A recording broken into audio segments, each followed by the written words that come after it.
High school fights are dramatic. Two kids bump into each other, words are exchanged, tempers rise, and suddenly it's not about the issue anymore. It's about the egos.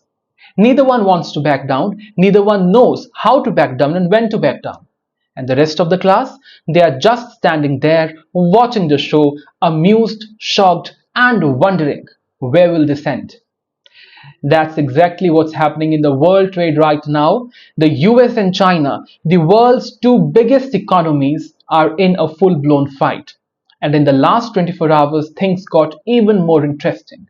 In response to US President Donald Trump's latest round of tariffs, China has fired back and fired back hard, slapping a massive 125% tariffs on all US goods. This brings the total effective tariffs on US 125% and on China 145%. And they are not done throwing punches. China's government called these US tariffs abnormally high, accusing Trump of violating international trade rules and engaging in unilateral bullying. They even said the tariff war has become a number game with no economic logic, a game they now refuse to keep playing. While Trump paused most tariffs for 90 days for other countries, China was excluded. In fact, their tariffs were increased instead.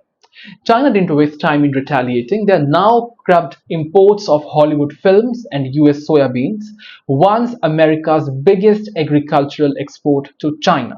Meanwhile, as Trump rallies behind the dream of made in America iPhones, industry insiders are raising eyebrows.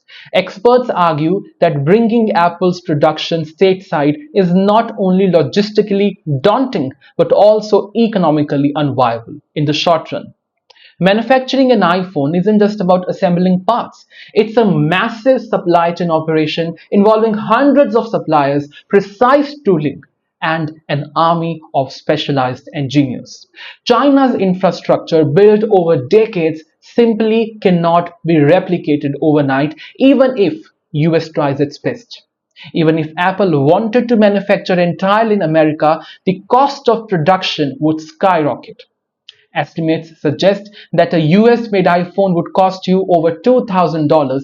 That's a tough sell even for the world's most loyal Apple fans. So while Trump dreams big, Apple seems firmly grounded. Meanwhile, across the Atlantic, the European Union is carefully playing its hand in the escalating trade standoff. After Trump's abrupt U-turn on tariffs, the EU has decided to hit pause on its own retaliatory measures, but only for 90 days, that equals to Trump's timeline. And if those talks didn't yield a result, big tech might be the first one to face the heat. EU Commissioner has told the Financial Times that if negotiations stall, the bloc is prepared to target US tech giants like Meta and Google.